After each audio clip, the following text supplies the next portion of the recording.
Hello everyone. So in our previous class, we have seen the background of economic survey, budget and 16th Finance Commission report. Then we have seen the preface of the economic survey. What does economic survey is about? Then let us start the chapters. So this is the first chapter, state of the economy. Okay. So much like preface, chapter 1 also is also a overview or summary of the whole economic survey, the remaining chapters. Okay. So if I have to summarize entire economics survey chapter 1 into one sentence, this will be it. India maintains strong growth momentum driven by domestic demand and supply side strength despite a fragile and diverging global economic environment. So what does this say? First is global economic environment is fragile. It is not stable. It is very sensitive. It may break anytime. There are trade wars. There are tariff wars. There are actual wars. Okay. There is different blocks developing. Then economy is diverging. Some countries are seeing good growth rate. Some countries are not seeing good growth rate. Some countries are getting worse. Okay. In this kind of world, India maintains a strong growth momentum. Driven by domestic demand and supply side strength. So domestic demand, we are taking there are two aspects, supply side, demand side within the country. Okay. So within the country, we are taking care of our demand and our supply. So that is why India is maintaining strong growth momentum. Okay. So the topic is a world in a managed disorder. So we know the world right now we are facing a managed disorder. Okay. There is disorder, but it is being managed right now. Okay. So why there is disorder? Because global policy is now shaped by security and politics, not efficiency. So few years back, let's say 10 years back, now I have so much money, I want to invest in any country. My only intention is to get maximum profits, maximum returns. What do? I will check which country is having maximum stability, which is showing more discipline fiscal wise, okay, which is maintaining that macroeconomic fundamentals like inflation, okay, which is country is more stable, which is having less debt, okay, which has taken less loans, etc. Because all of these decide the stability of that country, which is having good resources, which is showing good growth rate, etc. So there are many aspects needs to be considered, which is having good enough foreign currency reserves, etc. So only efficiency, the maximum returns is my goal. But what is happening right now? US is putting export restrictions on semiconductor technology. So even if I am a person who can export semiconductor technology, I am not allowed to by the US government. China is putting restrictions on rare earth elements, export of rare earth elements. So even if I am a Chinese company, I can export rare earth elements. My government is not allowing me. Okay, same with many countries. So here policy is decided by security and politics, not efficiency. The world is fragmenting, intensifying geopolitical conflicts. So world is more fragmenting. Russia and China and related countries coming into one block. US, Western countries, they are one block. In fact, within the Western bloc, now we are seeing differences between US and other European countries, etc. So world is fragmenting. Energy and finance weaponization. Trump tariff wars. Okay, so Trump does not like China, he is putting some tariff on China. Trump does not like India buying Russian oil. Trump is putting 50% tariffs on India. Finance, trade weaponization. If you see, after Russia has attacked Ukraine, Russia-Ukraine war started. Many countries, European countries have criticized Russia. What Russia did? Russia has stopped sending natural gas to those European countries, exporting natural gas to the European countries. So here you can see energy weaponization. Okay, export controls on technology. Just like I told you, US has put controls on semiconductor technology. Okay. So this is how the disorder is being managed right now. Growth is diverging. Okay, different countries have different growth rates. You see, Europe is seeing very weak growth. Okay, US is showing strong growth, but it is actually driven by only one sector: artificial intelligence growth, technology. Take AI out. If you exclude AI, artificial intelligence, the growth of US is also not impressive. Okay, whole Europe is suffering. Then China is also not having very good growth. In fact, it is having deflation. For having a good growth, normal minimum inflation is necessary. 2 to 3% is very good for an economy. Minimum increase of prices is needed. Last year this pen will be 20 rupees. This year it will be 25. Next year is 30. Fine. Jumping from 20 to 40 may not be acceptable. But minimum increase in inflation is desired. But China is experiencing deflation. That means prices is decreasing. Prices are decreasing. Last year this pen is 20 rupees in China. This year it is 15. So why will I produce pens? People are not given incentive. Okay. So that is how the growth in the world is diverging. What is the result? The result is a fragile global growth with persistent downside risks. So the growth is very fragile. Anytime anything can happen. Okay. Countries may fall.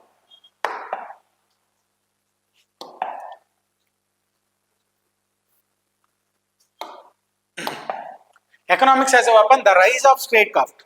See, here we are talking about something called economic statecraft. That means we have some economic tools like tariffs. Why there are tariffs?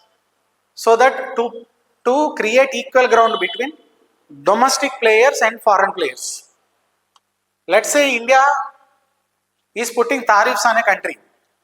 Let's say US is sending some apples to India. In India, there are already apple producers. So now Indian apple producers, they have a low level of technology. So they produce an apple at a cost of 25 rupees. But US, a developed country, they may produce apple at 15 rupees. So they will dump apples into India. To compensate it, we will put a 10%, 10 rupees tariffs on US apple. So that US apples and India apple both come at 25 rupees into India. Now you will buy based on quality. Okay, so this is how tariffs work. It is to protect some sections. It is to manage economic policy. Not everything, but what we are seeing here, Trump is upset with India buying Russian oil. Trump is upset with Russia-Ukraine war, but Trump is using tariffs against India. It's not like India is sending any unfair product to USA. It has nothing to do with it. So they are using economic policies to achieve political security goals, geopolitical goals. Why US is not exporting semiconductor technology to China? Because they are worried about the China's competition, growth of China. So China is seen as an enemy and they are using economic policies as a tool. So this is called rise or return of statecraft. Why is it written? Because in ancient times also we used to see this. Okay, like during Roman Empire, etc., Greek Empire, etc., at these times, empires also used to depend on each other for some economic aspects. Like one empire used to send grains for another, one empire used to send fishes for another, etc. But when they have some differences, in the past there are examples of using these economic suspensions or economic sanctions to achieve political goals. Same is actually discussed in this Ardhashastra of Kautilya, India's treaty. So there also economic policy is discussed as a part of statecraft. So now we are seeing it again after many decades of capitalist growth, free trade. Till now all the developed countries said capitalism is the way, let us trade freely, everyone can grow, free trade, liberal trade. Till now this is what they are saying. Now it is not benefiting them anymore. Now they are putting restrictions on free trade. Okay, so economic statecraft return is one thing. So the tools we are using is sanctions and investment bans. So if India is investing in Russia, US is getting upset, US is avenging us. US is putting sanctions on Iran. If we buy oil from Iran, US will not do any business with us. Okay. Then critical mineral monopolies. China has severe dominance in critical minerals and rare earth elements. So just Google and do your work if you don't know what are critical minerals and rare earth elements. So there are some elements called critical minerals and rare earth elements. As of now, China is almost producing 90% of these critical minerals and rare earth productions, and these are very much important in all the modern technology. All the electric vehicles we are using, all the semiconductors we are building, all the renewable energy, solar panels, etc. we are building. So it is very important for modern technology, and it is mostly controlled by one country, which is putting restrictions if it is upset. China had an issue with Japan few months back, and it has put export restrictions of sending goods to Japan. So here also you will see using economic statecraft for political goals. Then we will see about two terms called friend shoring and near shoring. What is friend shoring and near shoring?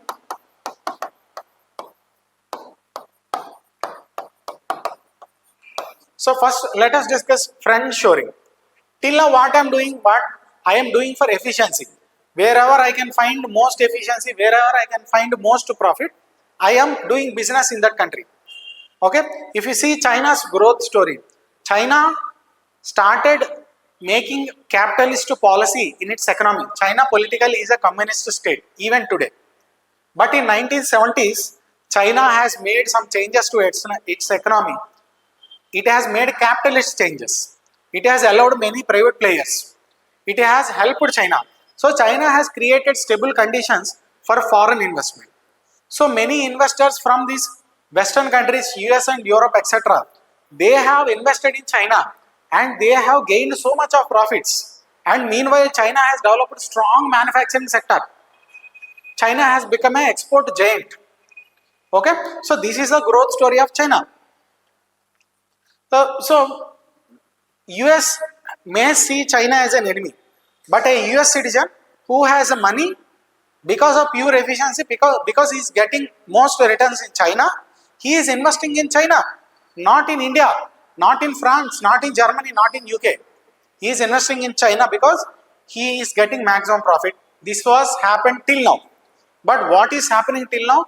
Because we are moving towards a new world of economic statecraft. Now you cannot trust random countries. Like US has literally kidnapped Venezuelan president few months back. Now anything can happen to enemy countries. US may attack Russia. US may attack China. China may attack Taiwan. Anything can happen. So we are preferring friendly countries. So if I am a US citizen, I will prefer investing in a country which is not attacked by China. Sorry, which is not attacked by USA. So if you see current conditions, there is less possibility for US to attack India. So currently a US investor may prefer India to China or India over Russia. Okay, this is called friend shoring, investing in friendly countries. Or US government, take US government. US government wants to make a deal. It wants to form a new organization. Which country it prefers as partners? It friends. Okay? So it's not in like past. Now friends are being trusted in international relations, economic investments, etc. It is friend shoring. Near shoring. Okay, this is friend shoring. Now another term is near shoring. Near shoring. What is near shoring? Near shoring means investing or trusting in the nearby countries. So for US, who are the nearby countries? Mexico and Canada. So preferring to do business with these countries, transactions with these countries is preferred than transactions with faraway country, China or Japan. Okay.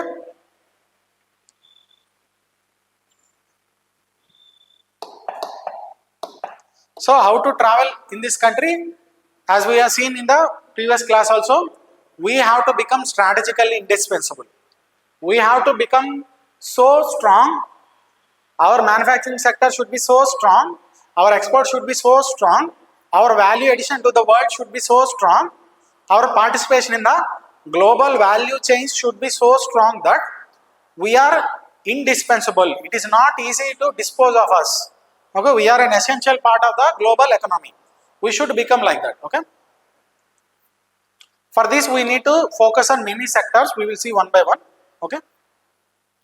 So this is what we have discussed till now. How the world is changing. Okay. This we have already discussed. Now, what is shown here is something called economic policy uncertainty index. See, it is not a straight line. If it is straight line means economic policy uncertainty index is released by a group of researchers. So they will see economic policies of various major economies, major countries. They will see how stable it is. If something is stable, it is flat line. But here economic policy you can see across the world is very uncertain. You cannot predict it. It is constantly changing. It is becoming more and more uncertain. Take the example of Donald Trump. So Donald Trump previously has imposed 25% tariffs on India. Then he said, you are doing business with Russia, you are buying oil from Russia, I am angry with it. So I am increasing it to 50%. Then India and USA has made a deal within a few months. India and USA has made a deal. So the tariffs were reduced to 18%.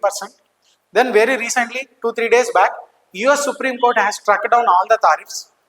So to counter the Supreme Court judgment, he has introduced another 10% tariffs. Now the 10% were increased to 15%.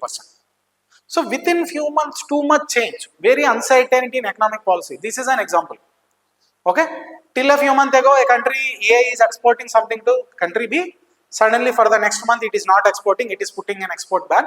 Then after 1 month, again it is removing the export ban. So there is lot of uncertainty.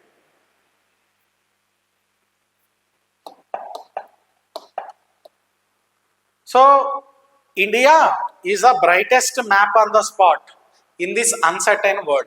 Okay, so India is the brightest spot on the map in this uncertain world. So in the era of uncertainty, we are a major economy who is growing very fast. For this financial year, we have achieved the real growth rate of 7.4%. Okay, 7.4%. We are the fastest growing major economy. Okay, we are the fastest growing major economy. For minor economy, smaller countries, it is very easy to achieve growth. But for major economy, larger country like India, it is very difficult to achieve growth. And this is for the 4th year. For the 4th year successively, we are the fastest growing major economy. Okay. So we want to continue this also. Next year also we are expecting our GDP growth rate around 7%. Okay. So nominal GDP, even if you include inflation, so there is real GDP. When you add inflation to it, increase in prices in the economy, then you will arrive at nominal GDP. It is also rising. Okay. So while the world slows down, India's momentum is rising. World is slowing down, but India is rising. Okay. So you can see here the general growth trends of our GDP. So nominal GDP is something when you include inflation. Okay. So if you see, it is continuously growing till COVID. Till COVID, it has fallen. The growth rates in the nominal GDP, including inflation. When you take this real GDP without including inflation, it is somewhat oscillating but more or less stable. Okay, usually real GDP will be seeing a growth rate of between 6 to 8%. Okay, nominal GDP will be higher.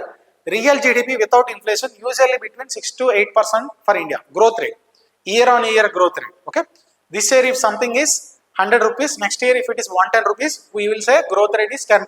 Okay, in that way, compared to the previous year GDP, the next year GDP of India usually will grow between 6 to 8%. In the last decade we are seeing, but during COVID it has fallen. Okay, again we are seeing somewhat good growth rates. Okay. So India is having a good growth. For this financial year, we have got 7.4% growth rate. Then we are expecting same next year. Why this is happening? How we are achieving this much growth? Okay. Let me explain something static point. We need to know some static beforehand. So see, what do we mean by GDP first of all? What do we mean by GDP? gross domestic product. So calculate the value of all the products produced in the country. Examine. Okay, for example, I'm telling 10 cars were produced in India. Each car is worth, let's say, 10 lakhs. So 10 cars, each 10 lakhs, total value is 1 crore. Okay, so there are many products I will be developing like this. So total value when I calculate for the country in this year, it is GDP of the country. Okay, the value added, the added value. What is growth rate in GDP? This financial year, I have created 10 cars, each worth 10 lakhs. So total is 1 crore. Next year, let's say I have produced 11 cars, each is worth the same 10 lakhs. So next year, total is 1 crore 10 lakhs. So growth rate is 10%. Next year, let's say car prices have increased. Inflation. Okay, cars have become 11 lakhs. So next year, 11 lakhs into 11 cars is 121 lakhs. So if you include inflation, growth rate is 21%. Nominal growth rate is 21%. Real growth rate is 10%. Okay, this is how it is calculated. Hope you have understood it. So GDP is the growth in the value added. Sorry, GDP is the value added. Growth rate is the increase between different years. Okay. So how to calculate GDP in an economy? For an economy like India, for a big country, how do you calculate this bigger country from start to end? Okay, just briefly discussing static part because there is something you should know. I am not discussing all relevant static part, but that static part which is necessary for understanding later slides I am teaching you. Okay, things are being produced in the economy. Okay, how do you calculate it? Okay, one way is how much value is added in different sectors. Like first, primary sector, or there will be primary sector consisting of agriculture and animal husbandry, etc. So in economy there are primary sectors, secondary sector, okay, and tertiary sector. There will be different sectors in the economy. Every sector can be further classified. Primary sector will have agriculture, animal husbandry, etc. Secondary sector will have manufacturing, construction, etc. Tertiary will have services, etc. So how much value you are adding in each sector will be calculated. Okay, like you will take some rice. Rice is cultivating rice is agriculture. Then using that rice, if you are processing the food, it becomes manufacturing sector. You put it in a packing and you sell it to some ready-made item. It comes under manufacturing sector. So like that. Okay. Then you will sell it in a restaurant. The same food, if you sell it in restaurant, again it is services. Okay. So how much value we are adding in each sector, you can literally calculate throughout the country. You will arrive at the total value added, which is GDP. Okay, this is called value added method. Okay, one is value added method, okay, or sector wise calculation method. Another one, what happens to all the value added? All the things I have generated, what happens to it? There are 4 possible outcomes. Either I will consume it, okay, consume it, consumption. Who will consume? Like you and me, households will consume.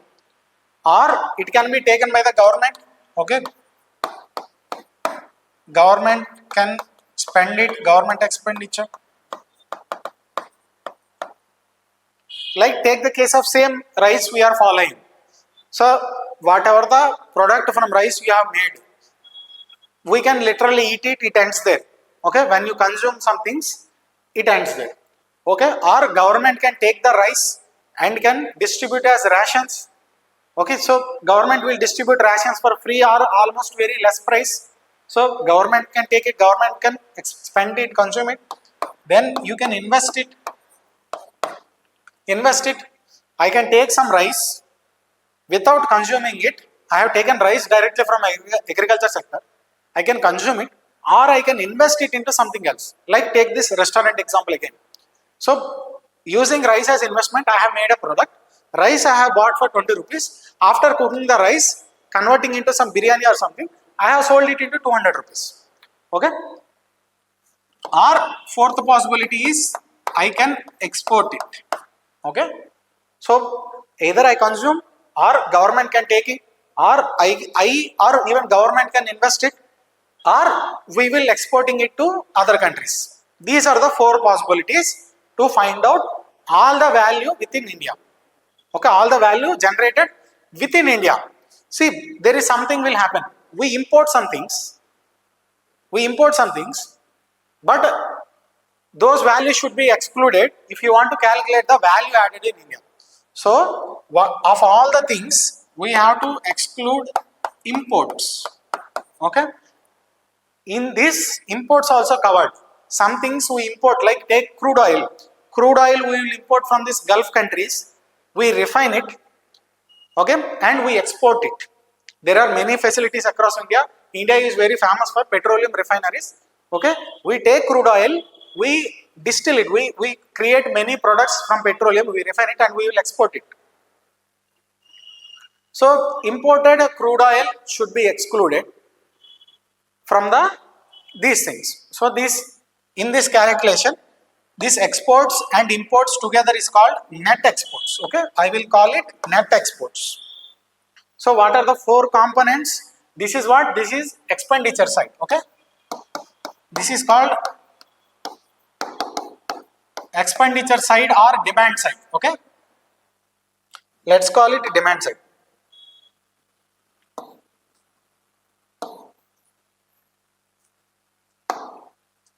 This is called demand side. This is what we are talking about. So in the opening slide, when I said India is managing it, demand side means this is what I mean. This is demand side. Consumption, households consumption, government expenditure, investment in the country, net exports. That means exports minus imports. And what is this? This is the supply side. Okay, value addition done in different sectors. It is the supply side. So if you calculate all the value added in the country, it is also GDP. If you calculate all the various types of expenditures, various types of demands in the country, it is also same. Both theoretically, both has to come the same. Both has to arrive at the same value. So GDP can be calculated from value addition, or GDP can be calculated based on demand or expenditure side. Okay. There is a third way which you can also calculate GDP. It is called income method. Okay. Okay, income method. What is income method? So whatever value you will generate, someone has to receive it. So in the example I told you, each car we are selling at 10 lakhs. We are producing 10 cars. Each car is 10 lakh. Total we are generating 1 crore value, 1 crore GDP. But what is happening to 1 crore? It will go as salaries to the workers of that factory. It will go as some amount into buying the machinery, etc. It will go, remaining amount will go as the profits. So in this way, the same 1 crore, you can also arrive at the incomes of each of the person involved.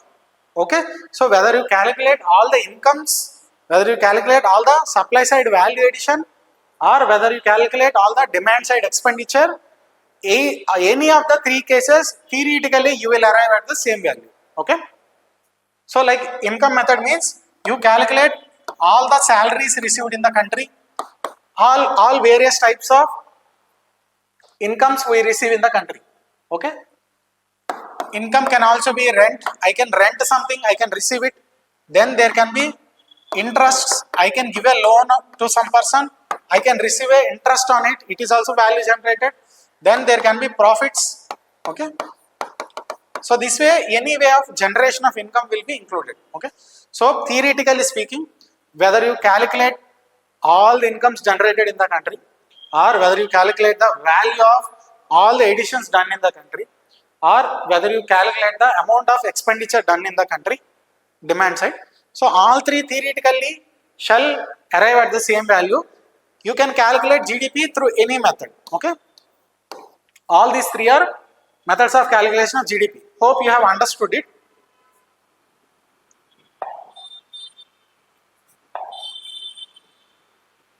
So this is what I am talking about.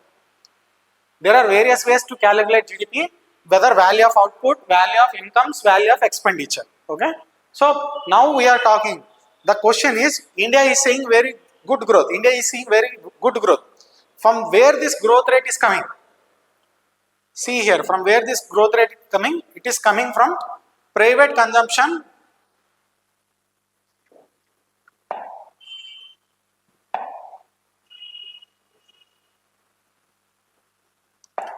It is coming from private consumption or household consumption.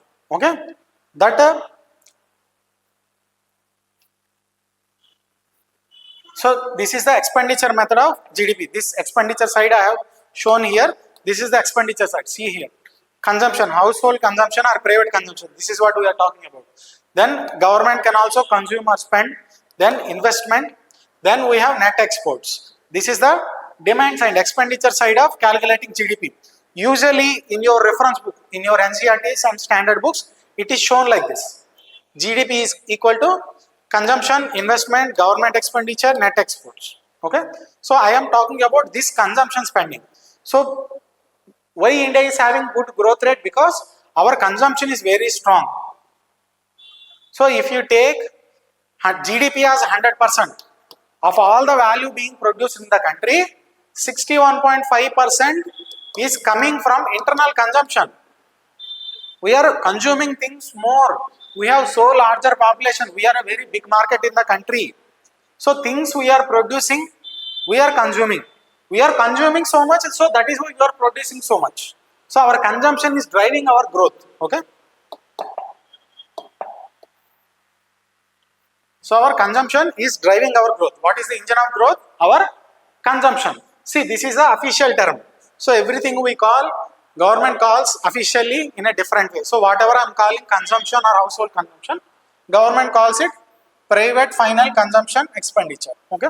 So it is 61.5% of the GDP of all the value added in the country.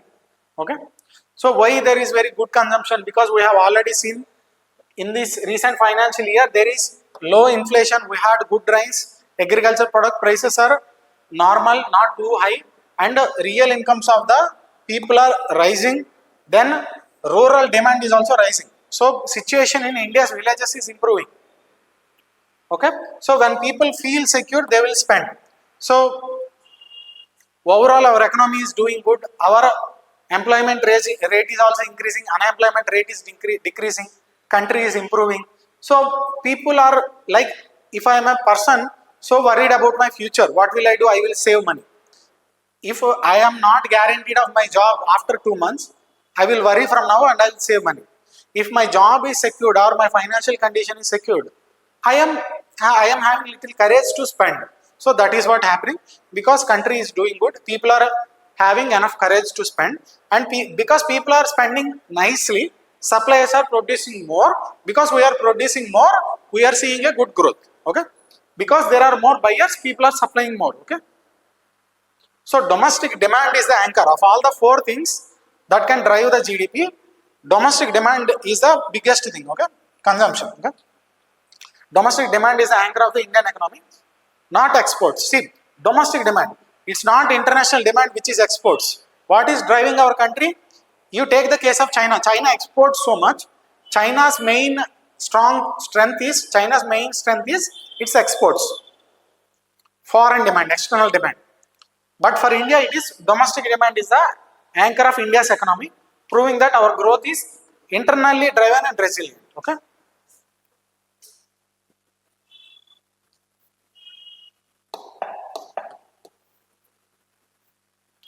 Now coming to investment. So in the GDP formula, so consumption we have seen. You see, different things have different natures actually. Which is good? You want high GDP, obviously anyone will have maximum output, maximum growth rate.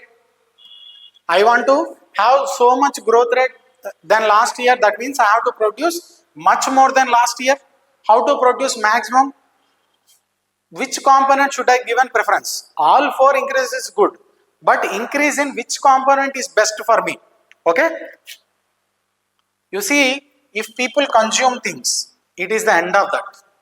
If I consume rice, it is the end of that. There is no way for me to further process it. There is nothing left to process it, whether it into biryani, whether it is into ready-made products, etc., etc. Okay, if I eat a fruit, it is the end of it.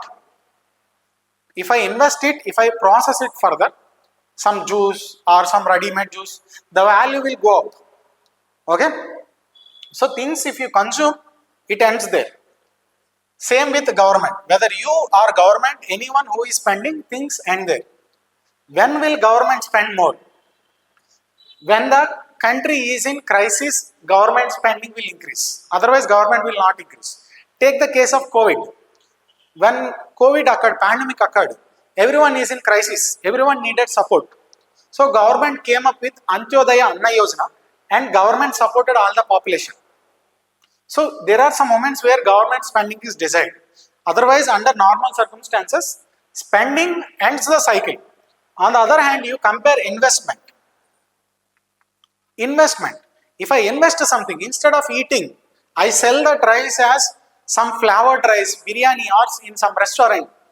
I take computers, instead of using it for personal consumption, I use it as investment. I use it as a part of my startup. I will create products. My startup will grow. I will give more employment. So I will earn profits. I will pay taxes to the government. As a company, we will grow and the country will grow. So when you invest in something, in anything, in generally saying, when you invest in something, in future, it will give you more returns. So investment creates a positive cycle. You invest in something, it will give you returns. You will invest the returns again. Again, you will get more returns. So it is a positive cycle. Investment is always good. Exports. So if I eat internally, if I consume internally, not eat, if I use any product internally, it will be having less value. A foreigner usually pays more for the same thing. Oil in Saudi Arabia will cost lesser, but oil in India will cost higher. A t-shirt sold in India will be lesser. If the same t-shirt, if you export to USA, you will get more cost. So export is desired. And also in previous class also what we have seen, economic survey, our economic advisor is giving a call to increase our exports, to get more foreign currency reserves, forex reserves, to improve our current account deficit, and to reduce our dependence on foreign investment, to decrease our cost of capital, and to have strong rupee, because rupee is depreciating. It is one of the concern. Two concerns. For India, everything is good except two concerns. One is rupee is depreciating. Another one is India is having high debt. Okay, high loans. We owe so much money to the world. Okay, our ratio of debt to GDP is very high. Okay, so exports are also good. Exports are also good, but not as much as investment. We need more investment. Next preference is exports. Last is consumption, but in that timing decides whether government consumption is good or not. Okay, so among these four, right now which is driving us? Consumption spending. But it would help us if GDP growth rate is more driven by exports. Okay, like it happened to China. China's GDP was driven by exports. So China has become a superpower. Now China is controlling many countries in the world. Okay, with the Belt and Road Initiative. Okay, and investment is the most preferred among all these four, because investing today will give you more returns. So that is why even government is spending most investment. Whatever government is investing, we call it capital expenditure. So government is investing something means it will give more returns to the economy. Okay. So among all these four, consumption spending is 61.5%. Now let us see what about investment. So investment is around 30% share of GDP. Okay.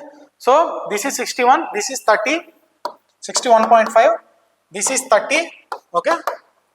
So rest are remaining. Okay. Contribution to the GDP overall 100%.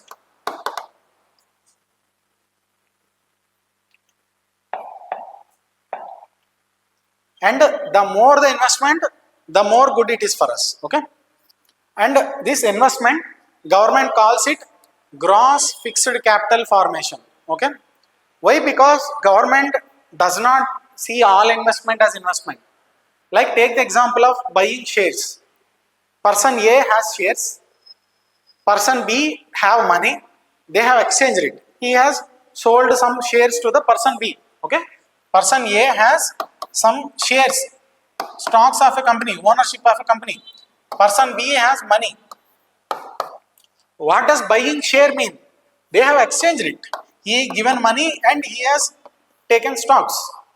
See, from the government perspective, nothing actually changing. No new value is being created. Same goes for land purchase also. Now person B has land, some let's say 1 acre of land. Person B has money. Now they have exchanged. Property was shifted from his name to his name. He has paid the money. Is this can be called capital formation? No, government will not call it capital formation. No capital created, no value.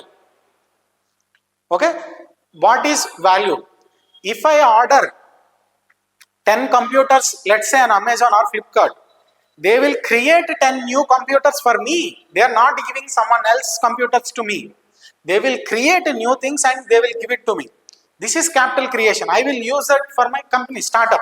Till now there is no startup of mine, but today I am establishing a startup, producing new products. So this is investment.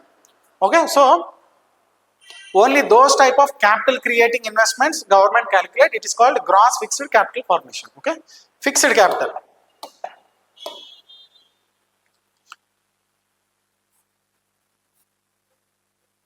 So if you see the trends like private consumption, almost 10 years back in the financial 16 financial year 15-16, it is 59% of GDP.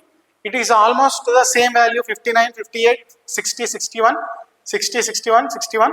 So today this financial year also 61.5%. Okay, so it is showing in a zoomed version here, but more or less it is same. It has not increased consistently, it has not decreased consistently.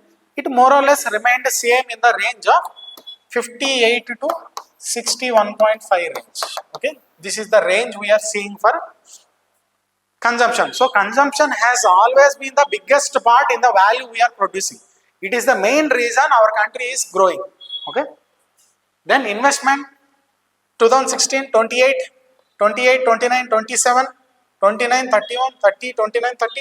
So mostly investment is also in the 27 to 31% range. Okay, so in the past 10 years, investment has also not increased too much. No consistent trends of increase or decrease. More or less, it has also remained in the same range. Investment also. Okay.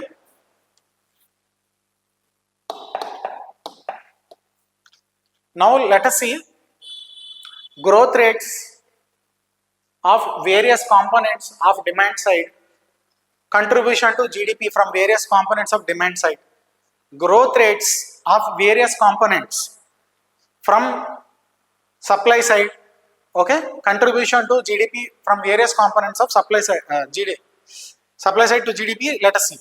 Like this is what I am talking about. So we are seeing consumption 61.5%, investment 30%. So in that way, how they are contributing to the whole GDP, let us see all of this. Then how much they are growing, how much consumption is growing from previous financial year, how much consumption percentage last year, this year, how much it is, growth rates. Let us also see from the supply side, how much primary sector or agriculture is contributing, how much services sector is contributing, how much manufacturing sector, industry is contributing, how much agriculture is growing from the previous section. So this is how we will see. Okay. So as I told you, this is the overview.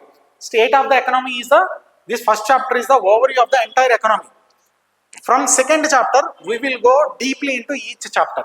How our fiscal policy is working, how our monetary policy is working, how our agriculture is working, what is the performance on inflation side.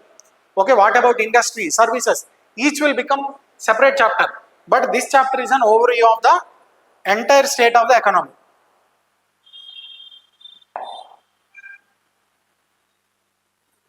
So we already know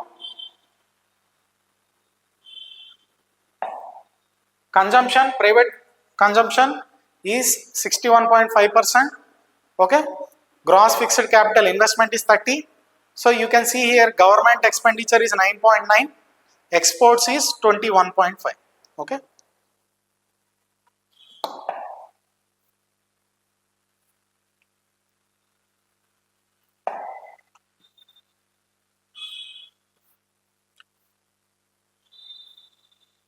So this is growth rate, I'm sorry. So this is growth rates. You see consumption from the previous financial year has increased 7%. Government expenditure has increased 5.2%. Investment has increased 7.8%. Exports have increased 6.4%. Okay.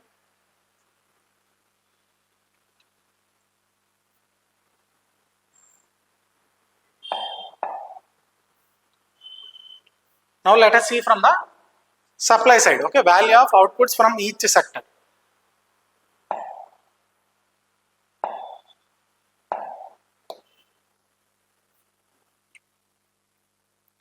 So you see, we have sectors like primary sector,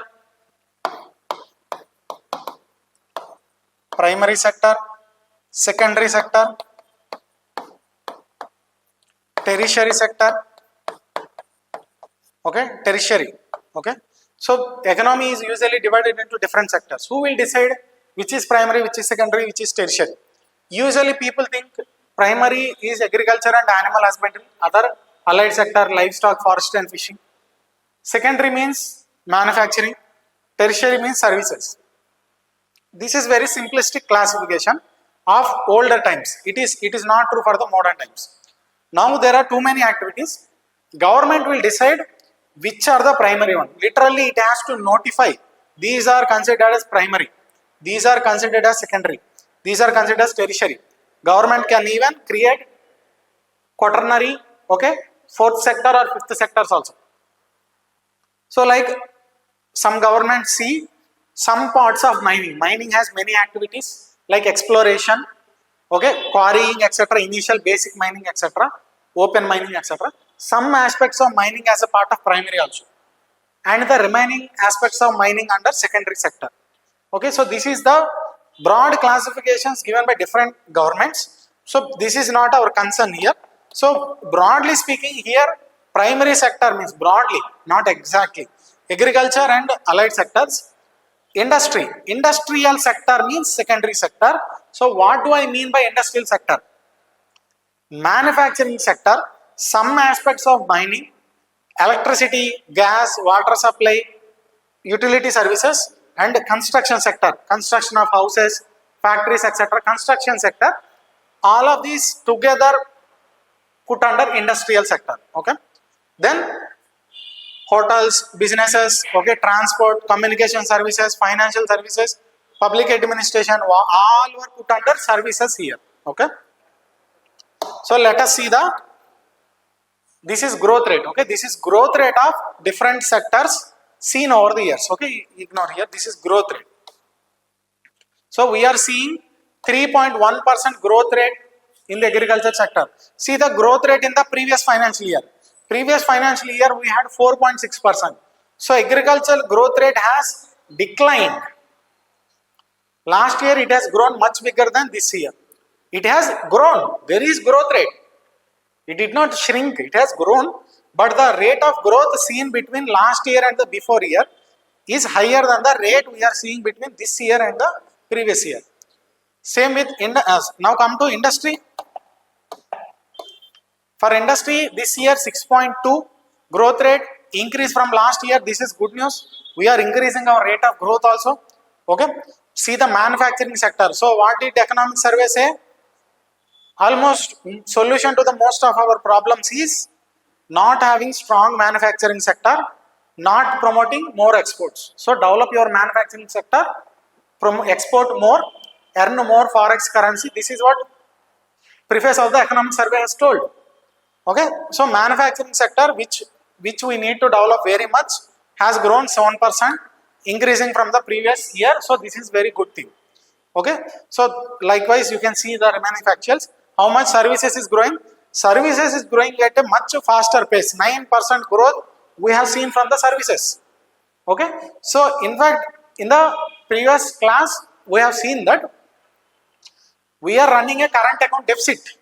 Our import bill is high. The amount we are importing, the quantity and value of goods we are importing is much more than goods we are exporting. We are paying more US dollars, but we are getting less US dollars. So there is always a shortage. Who are filling that shortage? Services, because of services. Otherwise, this shortage is too high. It should be very large amount, but services is covering so much that that shortage, the deficit of current account deficit is coming only to 0.8% of GDP, which is manageable. Okay, that is what we have seen in previous class.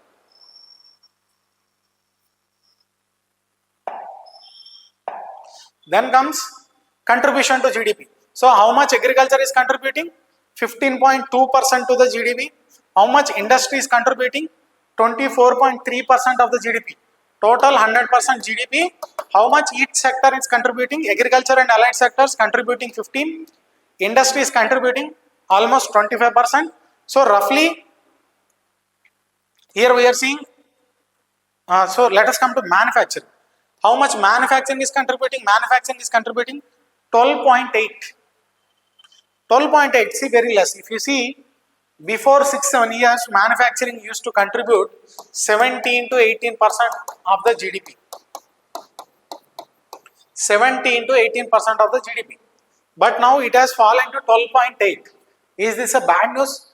It looks like manufacturing contribution is reducing year after year. Then economic survey says, sir, it looks like that on paper, but manufacturing is not shrinking. It is still having same production, having enough good growth. But the problem is the prices, the inflation, the value of these goods is falling. Okay, so because the inflation in this sector, the prices of the goods in this sector is not good.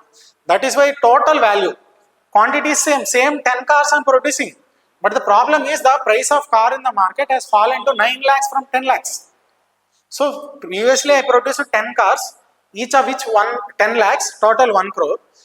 Right now I am producing 10 cars or even 11 cars.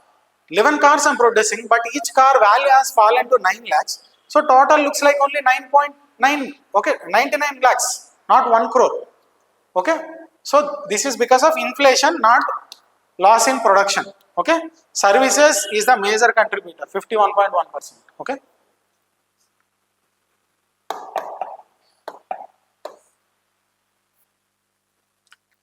So just a fast overview of each sector, whatever we are discussing, why our economy is doing good wherever, why it is doing bad wherever it is doing bad. So in agriculture sector, if you see in agriculture sector, it is broadly two, agriculture and allied sector. Okay, one is harvesting of crops. Another one is animal husbandry or allied sectors, okay, managing fisheries, okay, cattle, milk, etc. So we are seeing two different growth stories here, okay. The crops, cultivation of crops is very volatile, but the animal husbandry part, allied sector parts is very good. They are growing at almost 5 to 6%. Total growth rate we have seen 3.1%. It is actually falling, but there is a difference in the sub parts. The fall is because of crop sector, not because of allied sectors. Okay, allied sectors are seeing good growth, 5 to 6%. Then comes the manufacturing sector. So we have seen from the previous year, manufacturing sector is seeing a good growth. So if you take the only first half, first 6 months, from April to September of manufacturing sector, it has grown 8.4%. So when I predict for full year, it is 7%, but the first half of 2026 is 8.4%. Construction activity, which is also part of industry, has grown 7.4%. So the secondary sector or industry is also growing good. Okay, so as I told you, nominal share declined due to price effects. The contribution of manufacturing sector has declined only due to price effects, not because of the quantity. Okay. Real share remains, the real contribution still remains at 17 to 18%. Okay. Make in India is working. Whatever we are doing, Make in India is working. So ignore the temporary price effects, ignore the temporary price ranges, inflation. So economic survey is telling us that boost you are giving to manufacturing sector through Make in India is working. So services, it is the great stabilizer. So we are vulnerable on the external sector. Services sector is the one protecting us. It is the one stabilizing our current account deficit, our foreign exchange reserves. Okay, and our economy also. Okay, so it has seen 9.1% growth rate. It is contributing more than 50% to the GDP. So we are seeing good growth across many sectors of the services, financial services, professional services, transport, business, trade, etc. Okay, so service sectors are the one contributing to offset our trade deficit because of goods. Okay, so here trends of various things have shown. So you see GDP growth rate, we are seeing different patterns. So except COVID, just after COVID, we have seen too much growth because the base is too much low. Previous year, too much value has fallen in 21-22. So that's why the next year it has got to growth. Otherwise, we are in this 6 to 8% range GDP growth. Then per capita national income. National income. So in economy, you will read about, in addition to GDP, you will also read about something called GNP. Okay, so GNP, NNP, net national product, etc. we will see. So when you divide net national income by total population, you will arrive at the per capita net national income. So it is also increasing. Okay. So agriculture from previous year has fallen, we have seen. Industry has grown, we have seen. Services has grown, we have seen. Our forex reserves, here you can see clear trend. Our forex reserves are consistently rising. Okay, and our fiscal deficit is consistently falling. Okay, our fiscal deficit is consistently falling. This financial year, 2025 to 2026, we have seen 4.4%.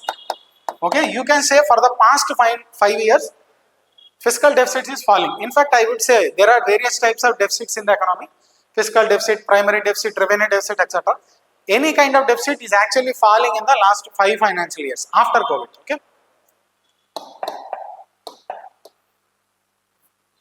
So moving on, so we already know our inflation is also lowered because we had a good monsoon rainfall. So food prices are moderated.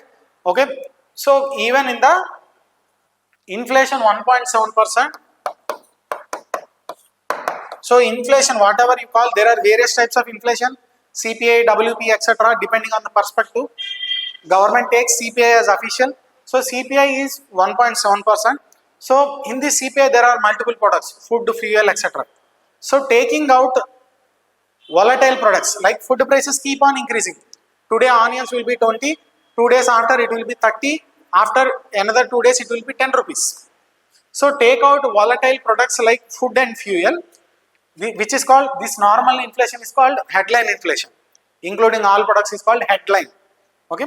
If you take out all the volatile products like food, fuel, you will arrive at something called core inflation.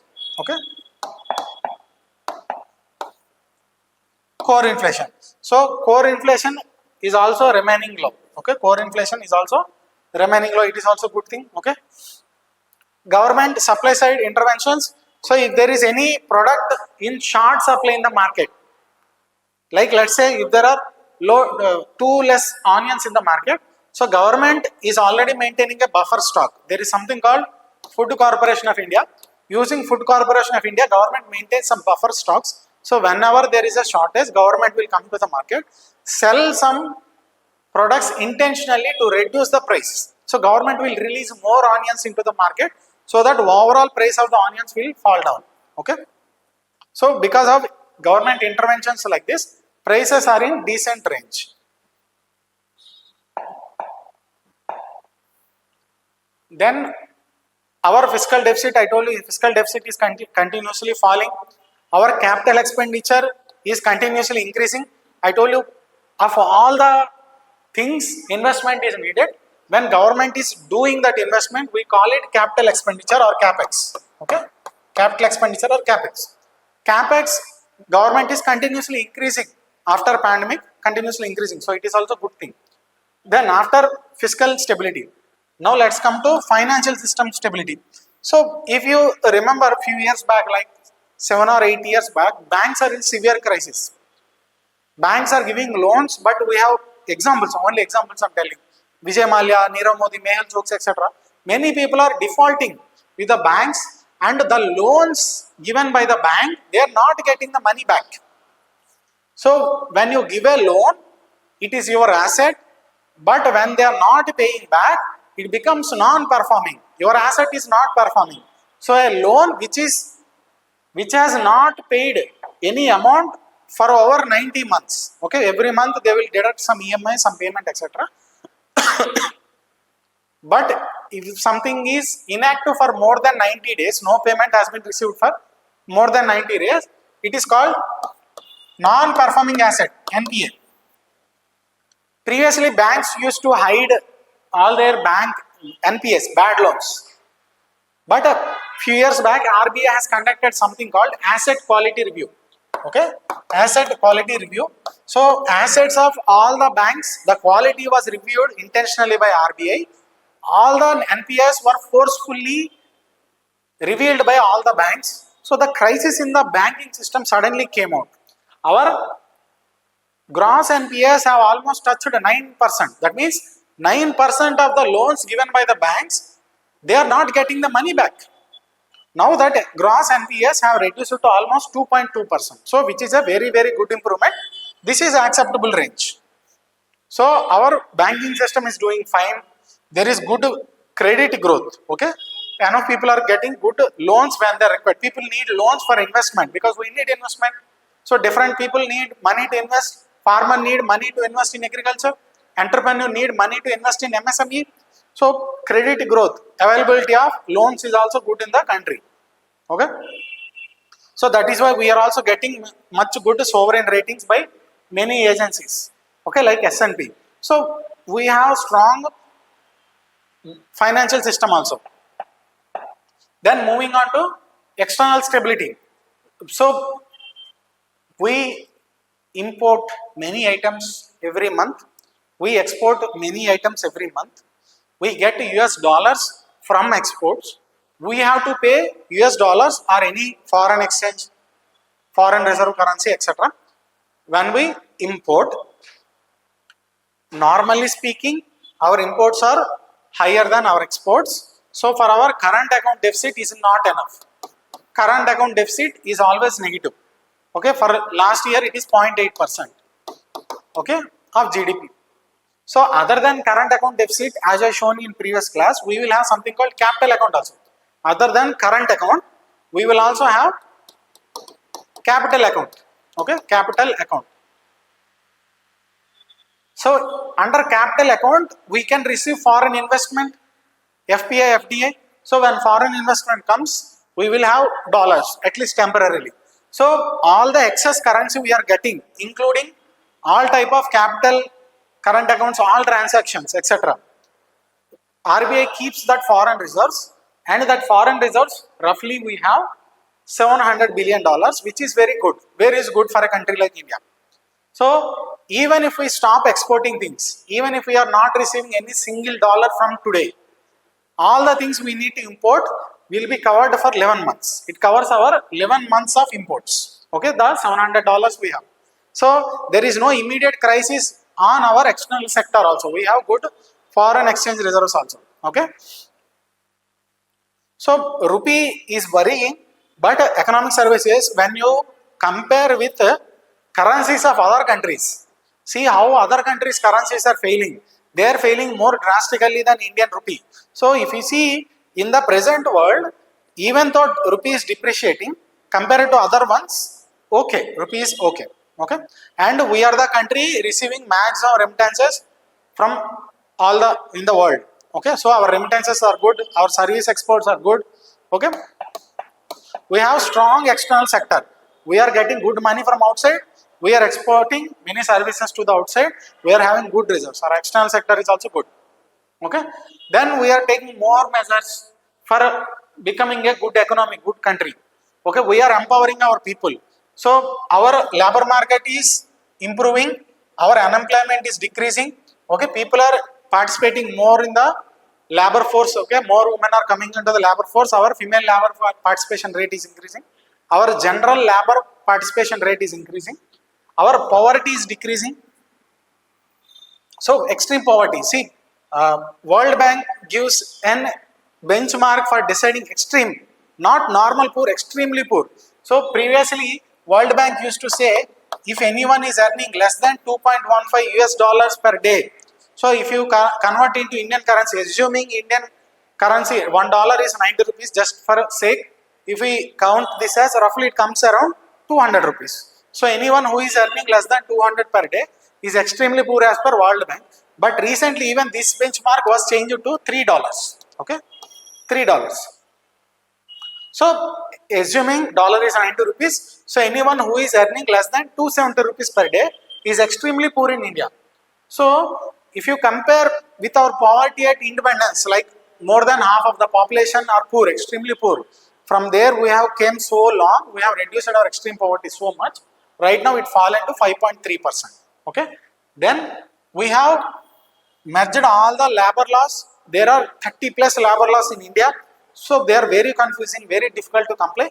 All the labor laws now we have codified into 4 labor codes. We have simplified following labor laws. So in these labor laws we have also included the gig workers. Protection is given to gig workers also. Many provisions like social security were made to gig workers. Who are gig workers?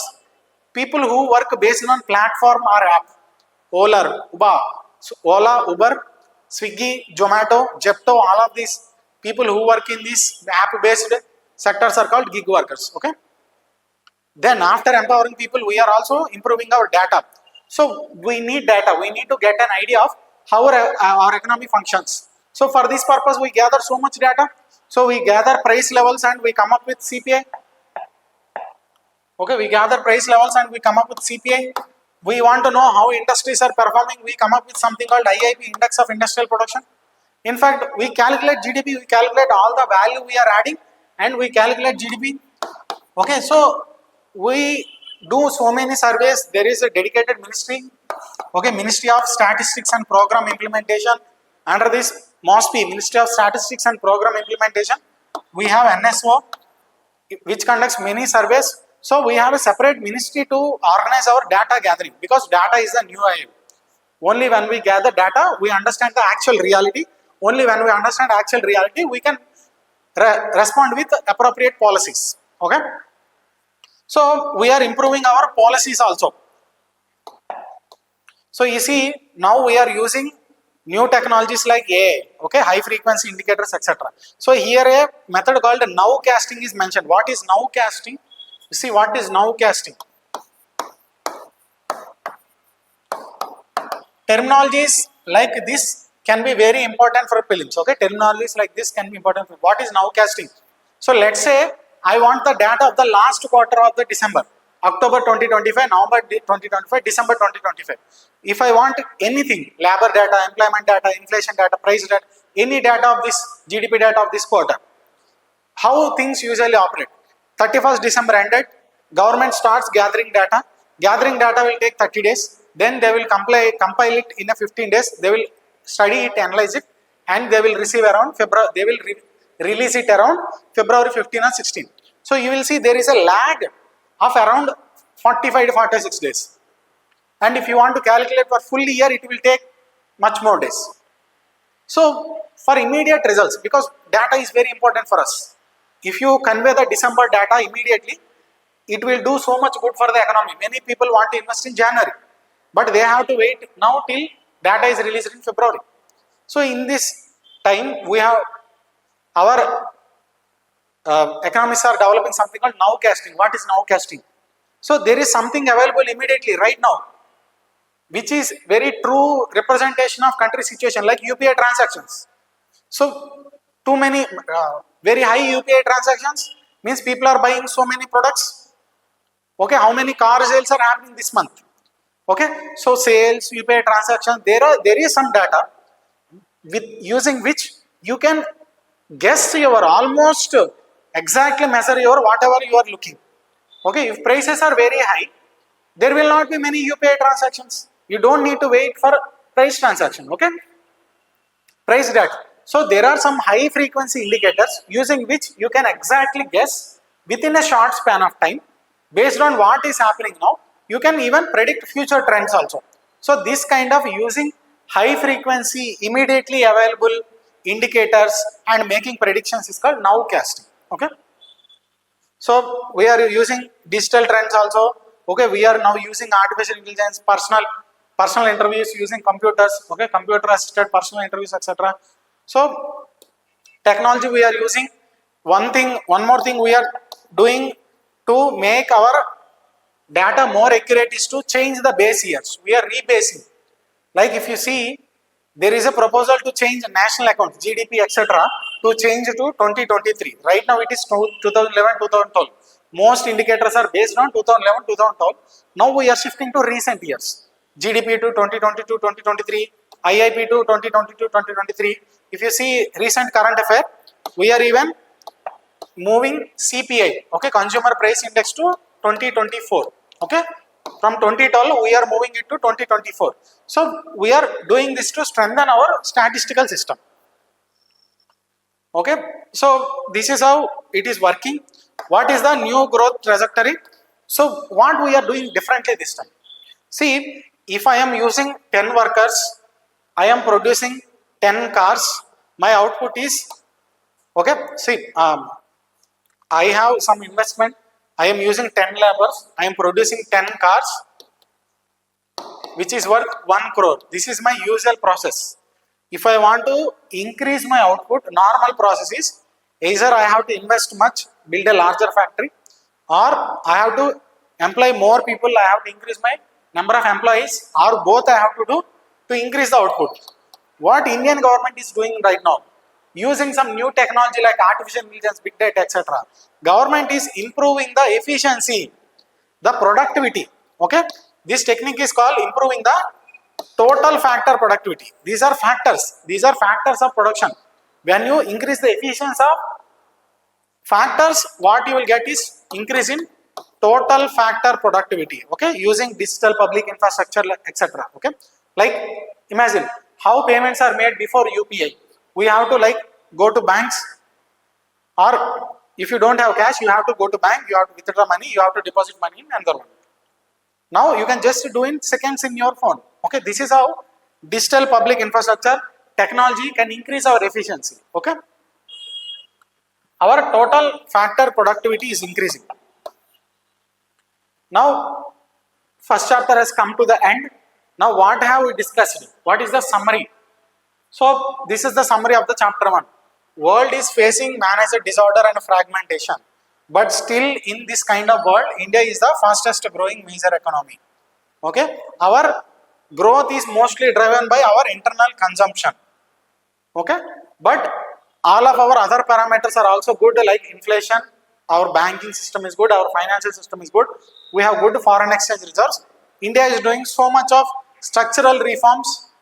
Okay, going on, we will see in many more chapters also what are the structural reforms. So we are going on a good path, we are having a good growth rate. So this is the state of the economy of India, the summary of the chapter 1. So in next class we will see the fiscal developments. Okay, chapter 2. Thank you.